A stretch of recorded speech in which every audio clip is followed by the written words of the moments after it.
নতুন সামরিক জোটে বাংলাদেশ, এবার বদলে যাবে দক্ষিণ এশিয়ার শক্তির ভারসাম্য। ধ্বংস করা হবে মধ্যপ্রাচ্যে থাকা যুক্তরাষ্ট্রের সব ঘাঁটি, ট্রাম্পকে ইরানের হুঁশিয়ারি। ট্রাম্পের হুমকিকে তোয়াক্কা করে না ইরানিরা, খামেনির পক্ষে রাস্তায় লাখো মানুষ। অচল হয়ে গেছে মাস্কের স্টারলিংক, বিশ্বে প্রথমবারের মতো তা করে দেখালো ইরান। কারাগারে থেকেই মাদুরোর কঠিন বার্তা, তিনি ভালো আছেন কারণ তিনি যোদ্ধা। এবার আমেরিকানরাও পাবে না ভিসা, ৩৯টি দেশে যেতে পারবে না মার্কিন নাগরিকেরা। আবারও বড়সড় হোঁচট খেল ভারত, একসঙ্গে হারিয়েছে ১৬ স্যাটেলাইট। ট্রাম্পের আইস বাহিনীর গুলিতে নিহত নারী, বিক্ষোভে উত্তাল যুক্তরাষ্ট্র।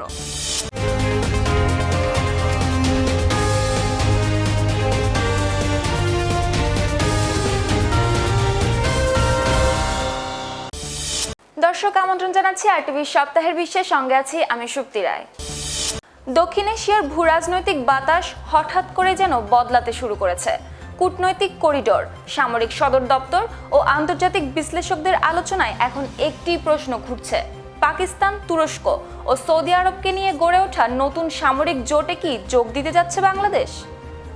দর্শক, সেই প্রশ্নের উত্তরই জানবো হাওলাদার শামীমের প্রতিবেদনে।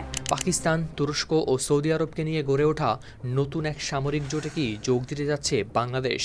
গেল কয়েক মাসে ঢাকা ও ইসলামাবাদের মধ্যে একের পর এক উচ্চ পর্যায়ের সামরিক বৈঠক এই জল্পনাকে দিয়েছে আরও উস্কে।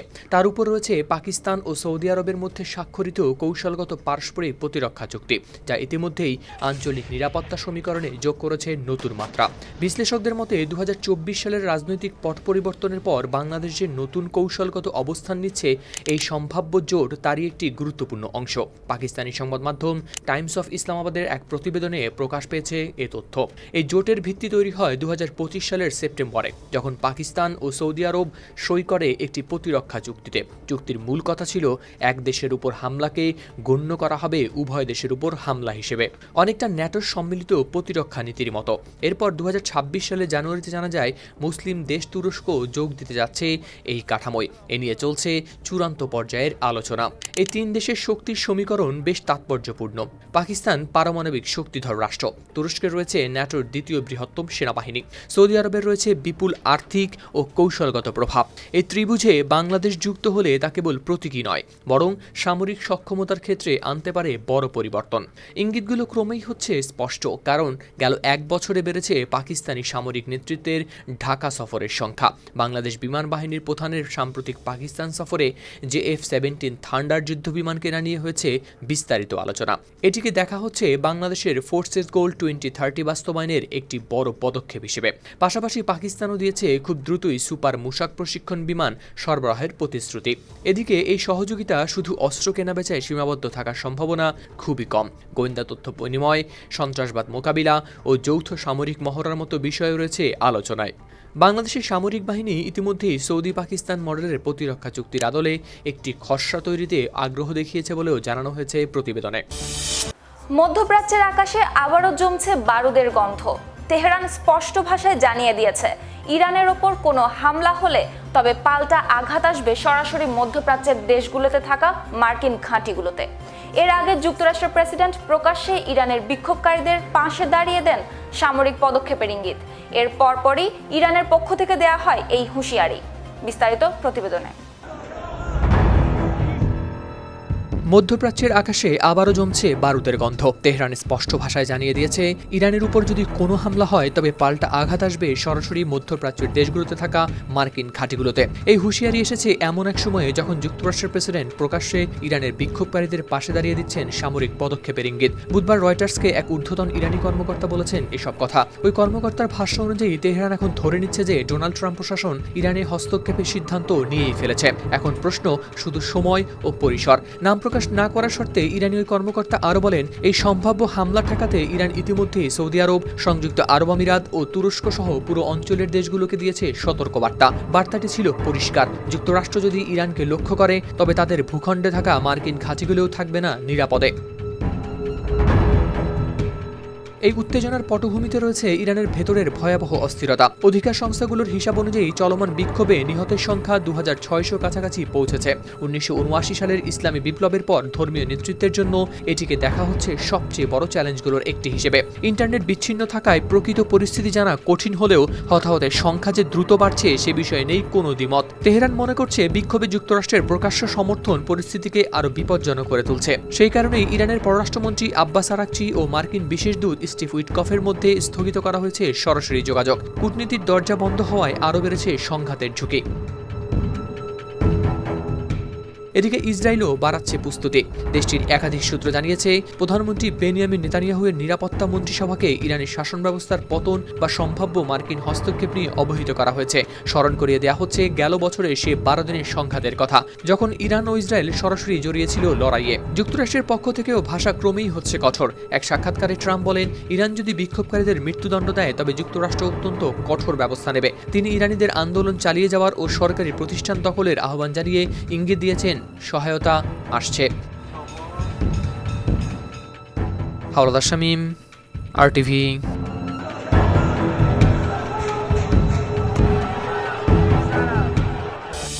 একদিকে পশ্চিমা শক্তি যুক্তরাষ্ট্রের প্রেসিডেন্ট ট্রাম্পের হুমকিকে বুড়ো আঙ্গুল দেখিয়ে রাজপথে সরকারপন্থী বিশাল সমাবেশ, অন্যদিকে ক্রমে তীব্র হয়ে ওঠা সরকার বিরোধী বিক্ষোভ। ইরানের শহরগুলো যেন এখন ভাগ হয়ে গেছে দুই বিপরীত স্রোতে।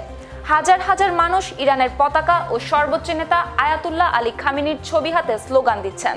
বিক্ষোভকারীদের রুখতেই নাকি পথে নেমেছেন তারা। বিস্তারিত প্রতিবেদনে। একই দিনে একই দেশে ভিন্ন দুটি ছবি। একদিকে পশ্চিমা শক্তি যুক্তরাষ্ট্রের প্রেসিডেন্ট ট্রাম্পের হুমকিকে বুড়ো আঙুল দেখিয়ে রাজপথে জুড়ে সরকারপন্থী বিশাল সমাবেশ, অন্যদিকে ক্রমেই তীব্র হয়ে ওঠা সরকার বিরোধী বিক্ষোভ। ইরানের শহরগুলো যেন এখন ভাগ হয়ে গেছে দুই বিপরীত স্রোতে। ভিডিও ফুটেজে দেখা যায় হাজার হাজার মানুষ ইরানের পতাকা ও সর্বোচ্চ নেতা আয়াতুল্লাহ আলী খামেনির ছবি হাতে স্লোগান দিচ্ছেন, কণ্ঠে সমর্থনের আওয়াজ, ভিড়ে শৃঙ্খলার ছাপ। বার্তাটা স্পষ্ট, সরকারও দেখাচ্ছে নিজেদের শক্তি ও যন্ত্রণাদায়ক প্রতিক্রিয়া দেখাতে পারে। তার কথার সার কথা ছিল, গুলি শুরু হলে জবাবও আসতে পারে গুলিতেই। একই সঙ্গে তিনি জানান, পরিস্থিতি পর্যবেক্ষণ করা হচ্ছে নিবিড়ভাবে। এই অস্থিরতা শুরু 2023 সালের ডিসেম্বরের শেষ দিকে। প্রথমে তেহরান, পরে ছড়িয়ে পড়ে অন্যান্য শহরে। কারণ একটাই, অর্থনৈতিক চাপ, মুদ্রার মানের ভয়াবহ পতন, নিত্যপণ্যের দাম বৃদ্ধি আর জীবনের ভারে জমে ওঠা ক্ষোভ। এই অবস্থায় ইরানের পররাষ্ট্রমন্ত্রী আব্বাস আরাকচি অভিযোগ তোলেন, যুক্তরাষ্ট্র ও ইসরায়েল বিক্ষোভে সরাসরি জড়িত। তার মতে, শান্তিপূর্ণ আন্দোলনকে সহিংস করে তোলার চেষ্টা চলছে। এরপরই আসে সবচেয়ে কঠিন বার্তা। গেল শুক্রবার এই পরিস্থিতিতে জাতির উদ্দেশ্যে ভাষণ দিয়েছেন ইরানের সর্বোচ্চ নেতা আয়াতুল্লাহ আলী খামেনি। তিনি বিক্ষোভকে সরাসরি সন্ত্রাসী কর্মকাণ্ড বলে দিয়েছেন হুঁশিয়ারি। তিনি বিদেশি চক্রান্তের কথা উল্লেখ করে যুক্তরাষ্ট্রের প্রেসিডেন্ট ট্রাম্পকে দিয়েছেন ক্ষমতা থেকে নামানোর হুমকি। রাজপথে সমাবেশ, রাস্তায় বিক্ষোভ আর বাইরে থেকে হুঁশিয়ারি, সব মিলিয়ে ইরান দাঁড়িয়ে আছে এক সন্ধিক্ষণে। প্রশ্নটা এখন একটাই, এই টানাপোড়েন মোড় নেবে কোন দিকে? হাওলাদার শামীম, RTV। ইন্টারনেট শাটডাউনের জবাবে এবার নতুন নজির গড়ল তেহরান।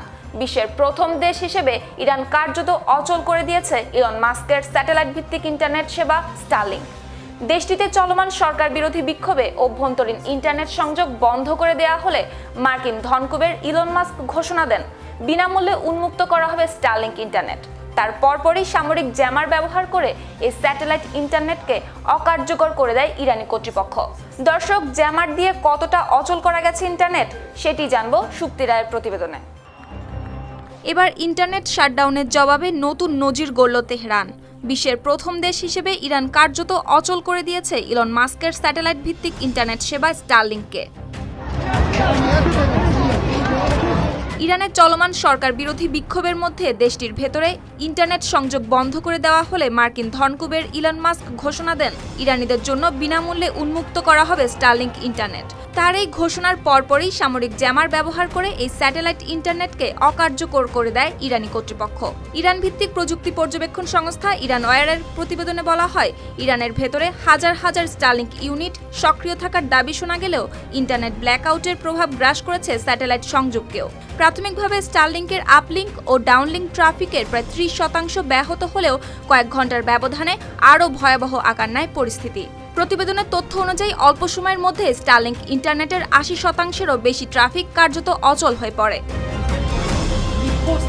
ইসরায়েলের সংবাদ মাধ্যম দি টাইমস অফ ইসরায়েল জানায়, ইসরায়েলের সঙ্গে গত জুনে 12 দিনের যুদ্ধের পর থেকেই নিয়মিতভাবে জিপিএস সিগন্যাল ব্যাহত করে আসছে ইরান।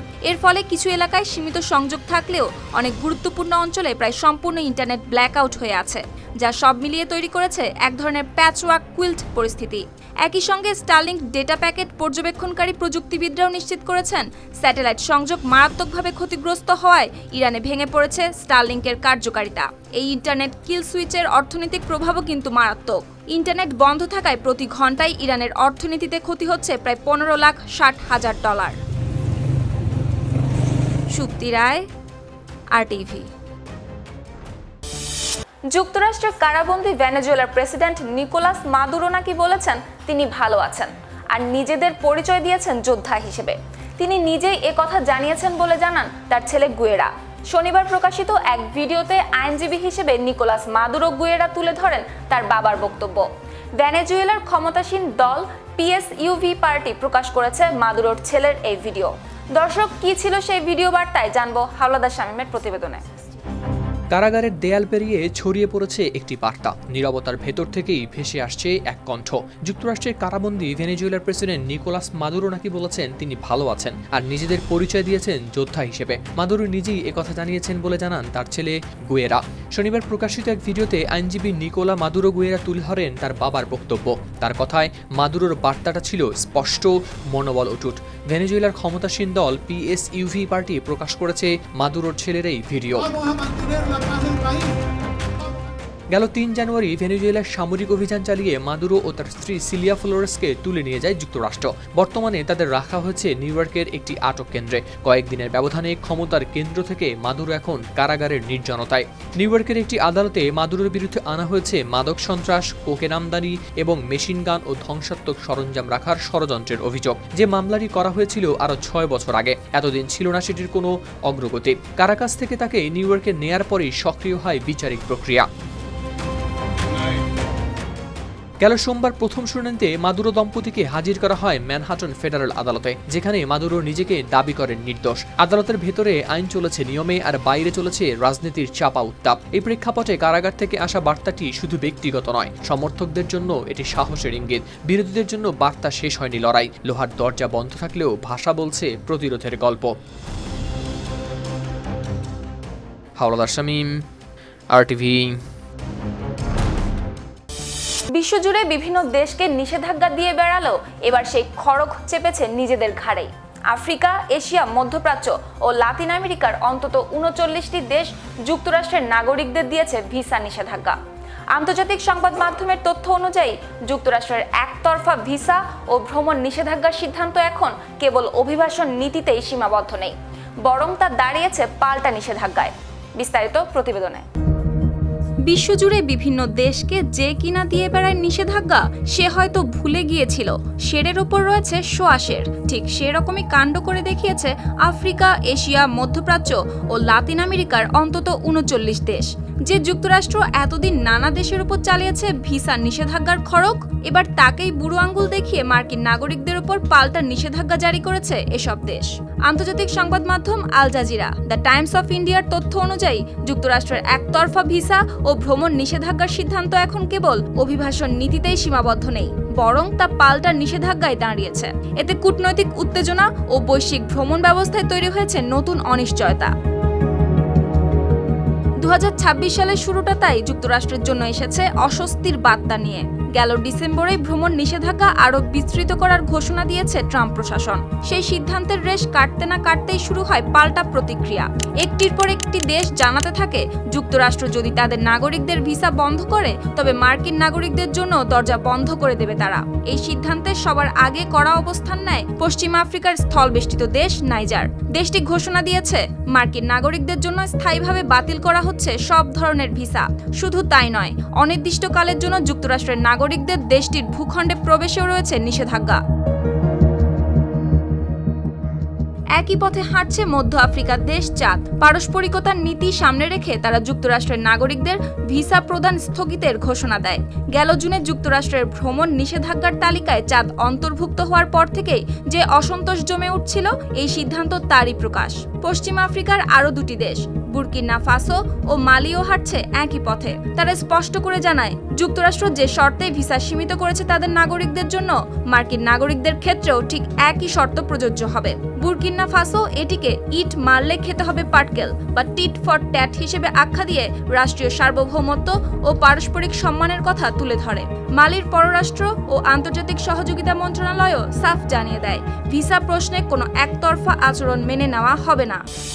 আবারও হোঁচট খেয়েছে ভারত, যেন তেন নয়, খেয়েছে বেশ বড়সড় ধাক্কা। এবারের মহাকাশ অভিযান একসঙ্গে হারিয়েছে 16টি স্যাটেলাইট। 12 জানুয়ারি ভারতীয় মহাকাশ গবেষণা সংস্থার পোলার স্যাটেলাইট লঞ্চ ভেহিকল উৎক্ষেপণ করার অল্প সময়ের মধ্যেই ধরা পড়ে এর অস্বাভাবিকতা। দেশটির মহাকাশ গবেষণা সংস্থা ইসরো জানায়, রকেটের তৃতীয় ধাপে লক্ষ্য করা গেছে একটি বিচ্যুতি। বিস্তারিত প্রতিবেদনে। আবারও হোঁচট খেয়েছে ভারত। ব্যর্থতার শুরুটা নাকি হয়েছিল পরিকল্পনা মাফিকই। উৎক্ষেপণ মঞ্চে কাউন্টডাউন শেষ, আকাশে ছুটে গেল রকেট, কিন্তু কয়েক মিনিটের মধ্যেই বদলে গেল গল্প। যেন নয়, খেয়েছে বেশ বড়সড় হোঁচট। এবারের মহাকাশ অভিযানে একসঙ্গে হারিয়েছে 16টি স্যাটেলাইট। 12 জানুয়ারি সোমবার সকালে শ্রীহরিকোটার সতীশ ধাওয়ান স্পেস সেন্টার থেকে ভারতীয় মহাকাশ গবেষণা সংস্থার polar satellite launch vehicle PSLV এর মিশন C-62 উৎক্ষেপণ করা হয়। স্থানীয় সময় সকাল 10টা 18 মিনিটে রকেটটি আকাশে উঠলেও অল্প সময়ের মধ্যেই ধরা পড়ে এর অস্বাভাবিকতা। ভারতীয় মহাকাশ গবেষণা সংস্থা ইসরো জানায়, রকেটের তৃতীয় ধাপে লক্ষ্য করা গেছে একটি বিচ্যুতি। ভারতীয় সংবাদ মাধ্যম NDTVর প্রতিবেদনে প্রকাশ পেয়েছে এ তথ্য। ইসরো জানায়, 4 ধাপ বিশিষ্ট রকেটের প্রথম ও দ্বিতীয় ধাপ স্বাভাবিকভাবেই কাজ করেছিল, কিন্তু তৃতীয় ধাপে গিয়ে দেখা দেয় সমস্যা। সেই মুহূর্তে রকেটের গতিপথে ধরা পড়ে স্পষ্ট বিচ্যুতি। মহাকাশ অভিযানে এই ধাপটি সবচেয়ে সংবেদনশীল। সাধারণত তৃতীয় ধাপের ত্রুটি মানেই পুরো মিশনের ভাগ্য অনিশ্চিত হয়ে যাওয়া। ইসরোর চেয়ারম্যান ডক্টর ভি নারায়ণ জানান, প্রাপ্ত সব তথ্য বিশ্লেষণ করা হচ্ছে। তিনি মিশনটি সফল না ব্যর্থ সে বিষয়ে তখনই চূড়ান্ত কিছুই বলেননি। নীরবতায় বুঝিয়ে দিচ্ছিল পরিস্থিতি কতটা গুরুতর। এই মিশনটি ছিল PSLVর জন্য গুরুত্বপূর্ণ এক ফিরে দাঁড়ানোর চেষ্টা। 2025 সালে এই রকেটের আগের উৎক্ষেপণটিও ব্যর্থ হয়েছিল, সেটিও তৃতীয় ধাপের ত্রুটির কারণে। সেই স্মৃতি এখনও কাটেনি, তার মধ্যেই আবার সেই একই জায়গায় ধাক্কা। C-62 মিশনে বহন করা হচ্ছিল মোট 16টি উপগ্রহ। এর মধ্যে ছিল EOS-N-1 ও প্রতিরক্ষা গবেষণা ও উন্নয়ন সংস্থার উন্নত গোয়েন্দা স্যাটেলাইট অন্বেষা। কয়েক মিনিটের ত্রুটিতে থমকে গেল বহুদিনের এই প্রস্তুতি। তীব্র শীতের ভেতরেও মিনিয়াপোলিসের রাজপথে হঠাৎ জমে ওঠে গর্জন, কনকনে ঠান্ডা, কাঁপতে থাকা হাত আর চোখে জমে থাকা ক্ষোভ। সব মিলিয়ে শহরটা যেন নিঃশ্বাস আটকে দাঁড়িয়েছিল। একটা গুলির শব্দই যেন বদলে দেয় সবকিছু। সেখান থেকে শুরু হয় আইস আউট স্লোগান, যা ধীরে ধীরে হয়ে ওঠে প্রতিবাদের আগুন। দর্শক, কি ছিল এই আইস আউট কর্মসূচির মূলে, বিস্তারিত জানবো প্রতিবেদনে। একটি গুলির শব্দই যেন বদলে দেয় সবকিছু। যেখান থেকে শুরু হয় আইস আউট স্লোগান, যা ধীরে ধীরে যুক্তরাষ্ট্রের রূপ নেয় প্রতিবাদের আগুনে। গেল মঙ্গলবার সকালে বিশপ হেনরি উইপল ফেডারেল বিল্ডিং এর সামনে জমায়েত হয় বিক্ষোভকারীরা। আয়োজিত এই আইস আউট কর্মসূচিতে অংশ নিয়ে যানবাহন আটকানো ও পুলিশের সঙ্গে সংঘর্ষের ঘটনায় অন্তত 8 জনকে করা হয়েছে গ্রেপ্তার। তবে আয়োজনের উদ্দেশ্য একটাই, যুক্তরাষ্ট্রের অভিবাসন সংস্থা আইসের কার্যক্রমের প্রতিবাদ ও মিনেসোটা থেকে তাদের প্রত্যাহারের দাবি। হাতে প্ল্যাকার্ড, কণ্ঠে স্লোগান, কোথাও লেখা আইস আউট, কোথাও পুলিশ বিলুপ্ত করো। ভিডিও ফুটেজে দেখা যায় আইস কর্মকর্তাদের বহন করছে বলে সন্দেহ করা গাড়িগুলোর সামনে দাঁড়িয়ে যান বিক্ষোভকারীরা। কেউ চিৎকার করছেন, কেউ গাড়ির গায়ে হাত দিয়ে পথ আটকে রাখছেন। এরপর দাঙ্গা পুলিশ নামায় মুহূর্তেই পাল্টে যায় পরিস্থিতি। ছোড়া হয় গুলি, শেষ পর্যন্ত অনেককেই করা হয় গ্রেপ্তার। এই উত্তাল পরিস্থিতির কেন্দ্রবিন্দুতে ছিলেন 37 বছর বয়সী রেনি গুড, 3 সন্তানের মা। গেল 7 জানুয়ারি রাতে এক আইস কর্মকর্তার গুলিতে মৃত্যু হয় তার। সেই রাত থেকেই শহরের বাতাস হয়ে ওঠে ভারী। অনেকের চোখে রেনির মুখ, কানে তার পরিবারের কান্না, সেই ক্ষত এখনো টাটকা। তবে ফেডারেল কর্তৃপক্ষ বলছে, রেনি গুড নাকি গাড়িকে অস্ত্র হিসেবে ব্যবহার করেছিলেন। তাদের ভাষায় আত্মরক্ষার কারণেই চালানো হয় গুলি। হোমল্যান্ড সিকিউরিটি বিভাগ ঘটনাটিকে বর্ণনা করেছে ঘরোয়া সন্ত্রাস হিসেবে। পরে প্রেসিডেন্ট ডোনাল্ড ট্রাম্প সামাজিক যোগাযোগ মাধ্যমে লিখেছেন, রেনি গুড বিশৃঙ্খলা তৈরি করেছিলেন ও ইচ্ছাকৃতভাবে কর্মকর্তাদের দিকে গাড়ি চালিয়েছিলেন। এই বক্তব্যে ক্ষুব্ধ হন মিনেসোটার গভর্নর টিম ওয়ালজ। তিনি জানান, মানুষ যেন প্রোপাগান্ডার ফাঁদে না পড়ে। তার দাবি, দ্রুত, পূর্ণাঙ্গ ও নিরপেক্ষ তদন্ত যাতে সত্যটা সামনে আসে। এখন FBI করছে এই মৃত্যুর তদন্ত। তবে রাজ্য সরকারের সঙ্গে তথ্য ভাগাভাগি বন্ধ থাকায় নতুন করে উঠেছে প্রশ্ন। এর মধ্যেই মিনেসোটা রাজ্য সরকার ও মিনিয়াপোলিস ও সেন্ট পলের পৌর কর্তৃপক্ষ হোমল্যান্ড সিকিউরিটি বিভাগের বিরুদ্ধে করেছে মামলা। তারা সাময়িকভাবে স্থগিত চায় আইসের কার্যক্রম। মিনিয়াপোলিসের রাজপথটাই শুধু একটি শহরের গল্প নয়। রেনিগুডের মৃত্যু আজ যুক্তরাষ্ট্র জুড়ে অভিবাসন নীতি, মানবাধিকার ও রাষ্ট্রীয় ক্ষমতা নিয়েই তুলেছে প্রশ্ন। হাওলাদার শামীম, RTV। দর্শক, সপ্তাহের বিষয় এই পর্যন্তই। শেষ করার আগে শিরোনামগুলো জানিয়ে দেব আরো একবার। নতুন সামরিক জোটে বাংলাদেশ, এবার বদলে যাবে দক্ষিণ এশিয়ার শক্তির ভারসাম্য। ধ্বংস করা হবে মধ্যপ্রাচ্যে থাকা যুক্তরাষ্ট্রের সব ঘাঁটি, ট্রাম্পকে ইরানের হুঁশিয়ারি। ট্রাম্পের হুমকিকে তোয়াক্কা করে না ইরানিরা, খামেনির পক্ষে রাস্তায় লাখো মানুষ। অচল হয়ে গেছে মাস্কের স্টারলিংক, বিশ্বে প্রথমবারের মতো তা করে দেখালো ইরান। কারাগারে থেকেই মাদুরোর কঠিন বার্তা, তিনি ভালো আছেন কারণ তিনি যোদ্ধা। এবার আমেরিকানরাও পাবে না ভিসা, 39টি দেশে যেতে পারবে না মার্কিন নাগরিকেরা। আবারও বড়সড় হোঁচট খেল ভারত, একসঙ্গে হারিয়েছে 16 স্যাটেলাইট। ট্রাম্পের আইস বাহিনীর গুলিতে নিহত নারী, বিক্ষোভে উত্তাল যুক্তরাষ্ট্র। দর্শক, এই ছিল সপ্তাহের বিষয়ে। এতক্ষণ সঙ্গে থাকার জন্য ধন্যবাদ।